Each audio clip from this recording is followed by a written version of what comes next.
नमस्कार दोस्तों, मेरा नाम है गगन और स्वागत है आपका आज की इस वीडियो में, जहां पे मेरे पास में है हीरो ग्लैमर एक्स। इस बाइक की बात करेंगे आज हम इस वीडियो में। मैं इसको चलाऊंगा, इसके सारे फीचर्स बताऊंगा आपको, क्या चीज़ें कैसी लग रही है, मुझे अच्छी लग रही है या नहीं लग रही है। 125 सीसी की ये बाइक जो है हीरो ने लॉन्च करी है। ऑलरेडी 125 सीसी कुछ बाइक आती है उनकी, जैसे कि सुपर स्प्लेंडर आती है, ग्लैमर आती थी, एक्सटेक आती थी, और आपके पास में एक इंटरेस्टिंग बाइक आती है एक्सट्रीम 125। ये वाली एक्सट्रीम से सस्ती है, लेकिन एक्सट्रीम वाला ही इंजन इस्तेमाल किया गया है। आओ एक एक करके बात करते हैं। चाबी से शुरुआत करेंगे, और चाबी जो है वो जैसे हीरो की कुछ और बाइक्स की हमने देखी है वैसे ही है। यहाँ पे कुछ भी बताने लायक चीज़ नहीं है, तो इसको सीधा मैं लगा देता हूँ यहाँ अंदर, क्योंकि लाइट जो है उससे जल जाएगी और फिर मैं आपको बाकी चीज़ें दिखा दूंगा। तो सबसे पहले आपको जो है बाइक में एलईडी हेडलैम्प मिलेंगे। कोई सा भी ड्रम वाला वेरिएंट ले लो, ऊपर वाला नीचे वाला, वैसे ज़्यादा फ़र्क नहीं है, मैं बताता जाऊँगा क्या फ़र्क है। तो ड्रम वाला वेरिएंट लो चाहे कोई सा भी लो, आपको एलईडी लाइट जो है वो देखने को मिलेगी। और ये लाइट जो है वो भी मैं एक बार भी आपको जला के दिखाता हूँ। ये कुछ ठीक ठाक इंटेंसिटी लग रही है, रात में मैंने चलाया नहीं है तो उसका ज़्यादा मैं बता नहीं सकता।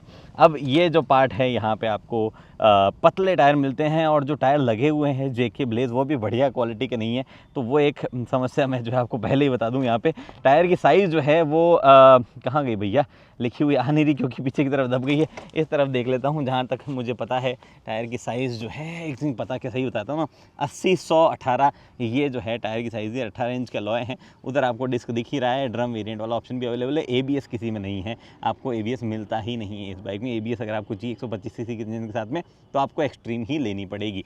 ये 30 mm के जो है आपके पास सस्पेंशन आप देख पा रहे हो, टेलीस्कोपिक सस्पेंशन इधर है ही। और एलईडी इंडिकेटर जो है वो मिलते हैं, हैजार्ड लैंप वाला सिस्टम भी मिलता है। तो एलईडी इंडिकेटर जो है वो है ही है। लोअर वेरिएंट में एलईडी इंडिकेटर नहीं आएंगे, उसमें आपको नॉर्मल हेलोजन वाले इंडिकेटर देखने को मिलेंगे। ये एक जो देख पा रहे हो, थोड़ा लुक्स वुक्स के मामले में ना मेरे को तो बहुत ज़्यादा बढ़िया भी नहीं लग रही और ऐसा ऑड भी नहीं लग रही। मुझे लग रहा है यही पार्ट जो है, ये वाइज़र वाला ही थोड़ा अजीब सा हो गया। ये छोटा भी ऑप्शन आता है एक्सेसरी में, लेकिन साथ में जो आएगा वो आपके पास यही आएगा। और ये काफ़ी चलते वक्त हिल भी रहा था, अभी मैं जब चलाऊंगा तो उसके बारे में थोड़ा और जिक्र कर दूंगा। उसके बाद में इधर आप देखोगे 10 लीटर का टैंक आपको मिलता है। यहाँ फेयरिंग है जिस पर ग्लैमर लिखा हुआ है। कलर ऑप्शन भी बहुत सारे हैं आपके पास में, और ये वाला कलर जो है ठीक लग रहा है मुझे। ऐसे ग्रे कलर का आता है, मैट ग्रे, वो भी बहुत बढ़िया कलर लगता है इसमें, तो वो भी लिया जा सकता है।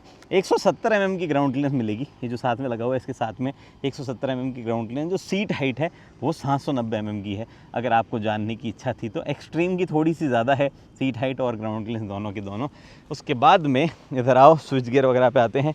तो 3 यहाँ पे आप देख पा रहे हो बटन दिए हुए हैं। इधर बाकी नीचे इंडिकेटर और हॉर्न आपका है, जो है हॉर्न बढ़िया लाउड है। लेकिन इधर अगर देखोगे तो पास स्विच और हाई बीम लो बीम जो है उसका फंक्शन भी यहीं मिलता है। ये मिरर वगैरह बढ़िया टाइट सॉलिड लग रहे हैं, कोई भी इसमें समस्या नहीं है। पकड़ने वकड़ने में ओवरऑल क्वालिटी यहाँ पे भी जिस कीमत की गाड़ी है, मतलब 1 लाख के हिसाब से लग रही है, कोई भी समस्या उसमें भी नहीं है। होता क्या है, ये जो स्क्रीन है, कलर स्क्रीन आप देख पा रहे हो, इसमें कई चीज़ें, ट्रिप ए बी, आपके पास में i3 सिस्टम को ऑन ऑफ करना है, आपको फ्यूल एफिशिएंसी देखनी है, और आपको रेंज वगैरह, distance to empty, date, time, ये सब चीज़ें जो है यहाँ पे दिखाता है। और वही यहाँ से सेट और आप जो है एडजस्ट कर सकते हो। बाकी हर बार यहाँ पे जो है आपको ये गियर पोजिशनिंग इंडिकेटर दिखाता है, चेंज करने का भी बताता है, ऊपर ले जाना है गियर, नीचे ले जाना है, डाउन करो अप करो, वो भी दिखाता है। ऊपर आरपीएम है, इधर फ्यूल इंडिकेशन है, और आपका जो बाहर की तरफ कुछ कुछ वार्निंग लाइट है जिसमें फ्यूल इंडिकेटर वगैरह जो है वो है। और अगर आपका साइड स्टैंड लगा हुआ है तो वो भी यहाँ पे दिखता है। ये सब चीज़ें आती है। एक 2 एम्पियर का टाइप सी चार्जर जो है वो भी आपको यहाँ पे नज़र आ ही रहा है। उसके अलावा इधर आप जो देख पा रहे हो, ये स्विच गियर लोअर वेरिएंट में थोड़ा सा अलग होगा। यहाँ पे जो है आपके पास में इंजन किल स्विच वगैरह वो तो आएगा ही, लेकिन ये क्रूज़ कंट्रोल वगैरह जो है लोअर वेरिएंट में नहीं आएगा। हैज़ार्ड लाइट उसमें आएगी। लेकिन यहाँ पे 10 लीटर का टैंक है, जो कि मैं बता ही चुका हूँ। 124 समथिंग सीसी का ये इंजन है, जो कि 11.8 bhp और 10.5 न्यूटन मीटर का टॉर्क देता है। 5 स्पीड का गियर बॉक्स आपके पास में। अब ये इंजन जो है ये थोड़ा सा तो खास है, स्प्रिंट ईबीटी इसका नाम है, जो कि हमने एक्सट्रीम में भी सुना ही था। साथ में सीट बढ़िया चौड़ी बड़ी है। इंजन में आपको जो है एक तो राइड बाय वायर सिस्टम हो गया, मतलब यहाँ से कोई केबल नहीं है जो कि सीधा यहाँ खींचती हो, और जो है जो इसका इलेक्ट्रॉनिक जो कहते हैं ना सिस्टम आता है उसको रन करता हो, वो ऐसा नहीं है। राइड बाय वायर सिस्टम, इसी वजह से पैनिक ब्रेकिंग जैसा, क्रूज़ कंट्रोल जैसा, राइड मोड जैसे फीचर जो है वो दिए गए हैं। और अब आपको जो है किक स्टार्ट यहाँ पे मिल रहा है, जो कि बैटरी लो वगैरह होने पर जो है आप इस्तेमाल कर सकते हैं। इसको कहा गया है कि वर्ल्ड फर्स्ट ये सोलेनॉइड का इस्तेमाल, स्मार्ट सोलेनॉइड को इस्तेमाल करके बनाया गया है। कुछ तो ऐसा एक टर्म इस्तेमाल किया जो मुझे एग्जैक्ट याद नहीं आ रहा, तो वो जो है यहाँ पे सीन है। हालांकि ये किक जब आप इस्तेमाल करेंगे तो आपको थ्रॉटल पूरा क्लोज रखना है, मतलब ये हल्का सा भी ओपन नहीं होना चाहिए, पूरा क्लोज थ्रॉटल होगा तभी आपकी गाड़ी स्टार्ट होगी। उसके बाद में थोड़ा सा एग्जॉस्ट जो है वो भी अलग दिया गया। एग्जॉस्ट अगर आपको सुनना है आवाज़ कैसा करता है तो भी सुना देता हूँ मैं। ये देखो, होंडा शाइन की जो आवाज़ सुनी थी थोड़ी थोड़ी वैसी सी आवाज़ आपको लग सकती है, लेकिन उसमें उसके मुकाबले थोड़ा सा ज़्यादा इसमें जो है एग्जॉस्ट नोट है।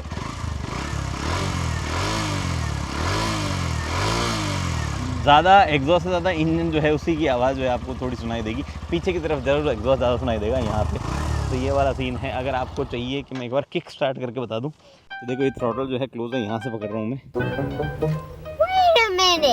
और अगर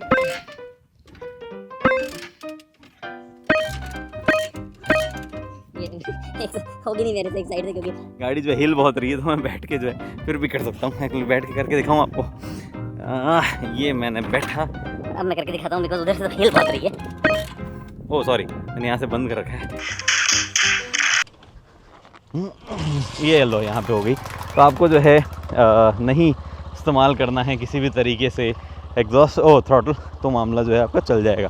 उसके बाद में जहाँ एक्सट्रीम में मोनोशॉक सस्पेंशन आते हैं, इसमें मोनोशॉक सस्पेंशन नहीं आते हैं, इस तरीके आते हैं। हालांकि एडजस्टमेंट 5 स्टेप का इसमें देखने को आपको मिलता है। उसके बाद में क्या बचा, उसके बाद में इधर पीछे कुछ है नहीं जो मुझे बताना। हाँ, एक और बढ़िया चीज़ है इसमें, ये पहले आप LED लाइट देख लो, पीछे की तरफ आती है, जो कि लोअर वेरिएंट में नहीं आएगी। LED इंडिकेटर भी है। अच्छी चीज़ जो मैं बता रहा हूँ वो है, अगर आप खोलोगे यहाँ से तो आपको जो है थोड़ा सा सिस्टम दिया है सामान रखने का यहाँ नीचे, जो कि ये देखो टूल बॉक्स जो है थोड़ा ढका हुआ सा है।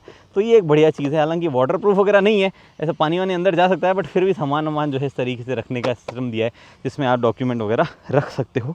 तो वो एक बढ़िया चीज़ यहाँ पे हो गई। इसको हम करते हैं बंद। सीट जो है अच्छे से लैच भी हो जाती है और आपको जो है किसी तरीके की परेशानी एक हाथ से लगाने में भी नहीं होगी। और कुछ ऐसी चीज़ है नहीं जो कि मुझे आपको बतानी हो, जो अभी बतानी है, मतलब राइड करते हुए। बाकी बताता हूँ कि चलने वालने में कैसी लग रही है और कैसी जो है राइड मोड वगैरह जो उनमें फ़र्क कैसे लग रहे हैं। चलो, तो अगर आपको ऐसे विस्तृत जानकारी नहीं चाहिए तो 2-4 चीज़ें मैं ऐसे ही बता देता हूँ कि बाइक जो है उसकी टॉप स्पीड 103 के आसपास जाती है। और जो इकोनॉमी, पावर, राइड मोड वगैरह है, इनमें सिर्फ टॉप स्पीड का फ़र्क नहीं है, गाड़ी पिकअप पावर कैसे ले रही है उसका भी बहुत फ़र्क है। और चलाने वलाने में जो है मुझे ओवरऑल बढ़िया लग रही है। हालांकि कुछ चीज़ें हैं जैसे कि हिलती डुलती रहती है, तो ये बात है। लेकिन अब विस्तृत तरीके से जो है वो भी जान लेते हैं, एकदम डिटेल में जान लेते हैं।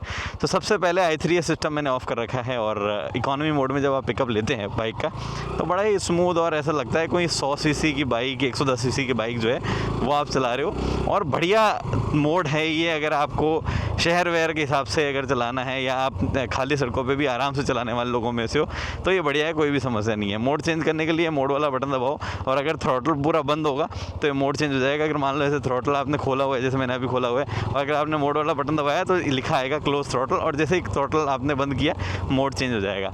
तो राइड मोड जो है वो बीच की चीज़ है, लेकिन जो पावर मोड है उसमें शहर में चलाने में थोड़ी तकलीफ होती है। इसलिए नहीं कि बहुत ज़्यादा पावर है, पावर तो कितना 11 bhp से ज़्यादा पावर थोड़ी निकाल देगी 11.8 से। लेकिन जब जैसे पिकअप ले रहा हूँ तो ये अपने मतलब हल्का सा थ्रॉटल मारने पर बहुत ज़्यादा RPM ऊपर चले जाते हैं। देखना, ये देखो, ये देखो, और RPM थोड़ी देर ज़्यादा रहते हैं वहाँ पे। मतलब मैंने छोड़ दिया एक्सीलेटर, फिर भी आधा सेकंड ज़्यादा रहेंगे।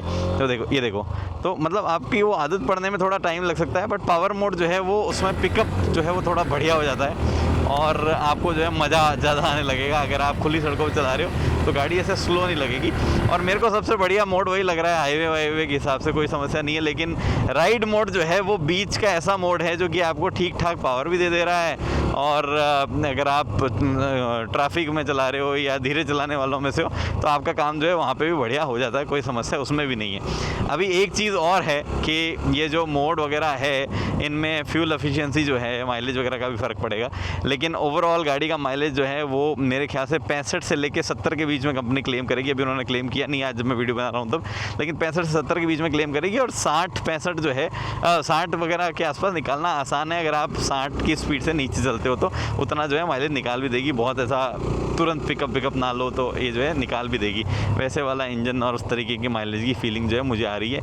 एग्जैक्ट मैं अभी टेस्ट नहीं कर पाया हूँ। मैं एक और चीज़ टेस्ट करना चाह रहा था कि थोड़ा सा अपने मिट्टी विट्टी में और वैसी जगहों पर ले जाके, थोड़ा गड्ढे वड्ढों पर ले जाके सस्पेंशन टेस्ट करना चाह रहा था। बिकॉज देखो बैठने में तो बढ़िया है, हैंडल बार थोड़ा चौड़ा है तो आप ऐसे चौड़ा होके भी बैठ सकते हो, तो वो सब चीज़ें जो है वो तो बढ़िया ही मुझे लग रही है। और जो ये थोड़े बहुत गड्ढे वगैरह पे जहाँ पे गया हूँ मैं, वहाँ पे सस्पेंशन भी ठीक ही लग रहा है। ऐसा बहुत ज़्यादा हार्ड भी नहीं है और बहुत ज़्यादा सॉफ्ट भी नहीं है। थोड़ा और सॉफ्ट होता तो मुझे तो अच्छा लगता, लेकिन मुझे ठीक लग रहा है सस्पेंशन। गड्ढा कोई अगर बड़ा आ जाए एकदम से तो फिर तो झटका जो है पूरा अंदर ही आता है, तो आपको वहाँ तो बाइक धीमे ही करनी पड़ती है। और पीछे वाला ब्रेक जो है वो भी ठीक ठाक काम कर रहा है, तो उसमें भी कोई शिकायत मुझे किस तरीके की है नहीं।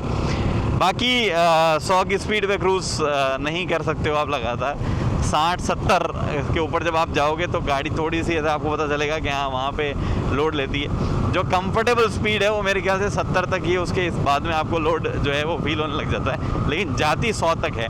और 80 तक भी अगर आप करना चाहो तो ऐसा प्रॉब्लम मेरे ख्याल से नहीं होनी चाहिए। इंजन में जो है उसमें कोई असर नहीं पड़ना चाहिए, आराम से ही चलता रहेगा। ब्रेक वगैरह भी अच्छे हैं। ABS बिल्कुल देना चाहिए था इस बाइक में। ABS जो है वो ज़रूरी है। माना कि नियम यही कहता है कि 125 सीसी से ऊपर की बाइक में जो है ABS होना ज़रूरी है, बट फिर भी ABS दिया जा सकता था। कुछ जगह जब मैं ब्रेक करता हूँ तो एक तो ये टायर कुछ इस तरीके के हैं, हल्का सा भी अगर ग्रेवल है बहुत ही हल्का सा भी तो भी टायर जो है ग्रिप वगैरह छोड़ने चल जाते हैं। या सीमेंटेड रोड है तो वहाँ पे जैसे ये सीमेंटेड पैच आया तो यहाँ पे जो है इन टायर को थोड़ा ग्रिप बनाने में मुश्किल होती है, तो वो आपका बैलेंस वहाँ पे बिगड़ सकता है। तो ये भी चीज़ जो है वो एक ध्यान देने वाली थी। लेकिन बैठने वगैरह में एकदम पहले ही बैठते ही सीधा आप कंफर्ट में आते हो, ऐसा कोई बहुत ज़्यादा आपको समस्या बैठने में या पोजीशन वगैरह में नहीं होगी। ये हिलता रहता है, ये बड़ा हिलता है और गड्ढों में आवाज़ करता है। और दूसरी बाइक मैंने चला के देखी, उसमें भी ये सेम इशू था। तो मेरे ख्याल से ये जो जिस तरीके से जो ढांचा बना है ये हीरो को फिर बदलना पड़ेगा धीरे धीरे, और जिन लोगों ने अभी लेनी है उनको फिर अपना ही कुछ इसमें जुगाड़ करना पड़ेगा। ख़राब सड़क मेरे पास यहाँ थी तो मैं ख़राब सड़क पे जाता हूँ, क्योंकि अब तक इसको बहुत ज़्यादा ख़राब सड़कों पर मैं नहीं लेके गया। ठीक सस्पेंशन है, ऐसा बढ़िया ही लग रहे हैं मेरे को। 2 लोग बैठेंगे तो पता नहीं कैसा होगा, बट एक आदमी जब बैठा है तो उस हिसाब से तो मुझे सही लग रहे हैं सस्पेंशन। देख ही लो आप, आपके सामने ही चल रही है बाइक। और राइड पावर मोड जो है उस पर मैं हूँ, राइड मोड पे मैं आ जाता हूँ। इकोनॉमी और राइड मोड पे हैं, रोड मोड, राइड मोड बोल रहा हूँ बार बार मैं, रोड मोड जो है उस पर मैं आ जाता हूँ। और इस पर भी अगर देखो टर्न 1 जब आप ले रहे हो तो आप जो है थोड़ा सा क्लच वगैरह एकदम सही तरीके से इस्तेमाल कर पाते हो। पावर मोड में ऐसे झटके लेना शुरू कर देगा अगर आप सही से ना चलाओ तो।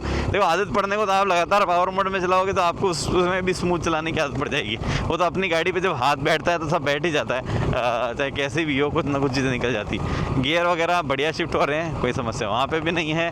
और जो होंडा वाली है शाइन 100 वगैरह, वो थोड़ी सी ज़्यादा बेहतर गियर शिफ्टिंग वगैरह करती है इसके मुकाबले। लेकिन बाकी चीज़ें जो है वो तो इसकी भी ताज़ा है, कोई बढ़िया है, कोई समस्या उसमें नहीं लग रही। ये देखो नेविगेशन में जो आप स्क्रीन में जो फीचर आते हैं नेविगेशन ब्लूटूथ वगैरह, मैं उनसे कुछ खास जो है इंप्रेस नहीं होता हूँ। नेविगेशन वाला ब्लूटूथ वगैरह चलो ठीक है, आपको कॉल आ रहा है पता चल जाता है, तो मैं वो टेस्ट करके भी नहीं बताता हूँ। मुझे नहीं लगता कि कोई भी बाइक है 2-2.5 लाख से नीचे की जिसमें जो नेविगेशन आता है वो कोई भी काम का है, मुझे तो नहीं लगता। आप जो है गलत मेरी बात को अगर करार कर सकें तो कर दीजिए, लेकिन जो है वो काम की चीज़ नहीं है। कंपनियां देती है बिकॉज आपको फ़ीचर के शौकीन हो आप, इस वजह से। और फीचर के शौकीन से आता है क्रूज़ कंट्रोल आता है, तो क्रूज़ कंट्रोल जो है वो भी एक बार इस्तेमाल करके देख लेते हैं। नीचे दबाए सेट करेंगे हम, ये पहले इसको अंदर दबाना है इस तरीके से एक्चुअली। हाँ ये देखो, ये जब अंदर दबाया तो यहाँ क्रूज़ कंट्रोल की लाइट आ गई, वो झपकती रहेगी जब तक आप सेट नहीं करोगे तब तक। और जब आप सेट कर दोगे, जो कि मैंने यहाँ पे ये सेट किया एक्चुअली टॉप 5वें गियर में ही सेट होगा क्या वो। Let's try the cruise control process again. Okay, गाड़ी रोकते हैं हम, ठीक है, बंद करते हैं। ये बंद किया मैंने, चालू किया मैंने, ठीक है, इग्निशन किया मैंने ऑन। चलो ये तो बाय द वे ये गाड़ी जो है सिर्फ न्यूट्रल में स्टार्ट होगी। अगर आप फर्स्ट गियर वगैरह किसी में स्टार्ट करना चाहो तो ये स्टार्ट नहीं होगी। And on top of it अगर आप उस टाइम पे किक भी मारना चाहो तो ऑब्वियसली वो भी नहीं होगा। तो ये चीज़ें दिमाग में रखना आप। फ़िलहाल ये हमने किया इग्निशन ऑन, ठीक है। क्रूज़ कंट्रोल वाला सिस्टम हमारा ऑन था। एक बार ब्रेक भी दबा हुआ है, एक बार क्लच भी दबा हुआ है, और ये हमने जो है मामला शुरू किया चलाना। Second gear, third gear, fourth gear, technically अभी क्रूज़ कंट्रोल जो है एक्टिवेट हो जाना चाहिए। तो एक बार की पता नहीं चेक इंजन लाइट गई क्यों नहीं, अभी तक तो चली जानी चाहिए थी, बट ये देखो नहीं हो रहा, सिंपली नहीं एक्टिवेट हो रहा। आई डोंट नो, ब्रेक व्रेक सब एक बार इग्निशन साइकिल में हो गया, सारी कंडीशन मीट कर चुके हैं हम।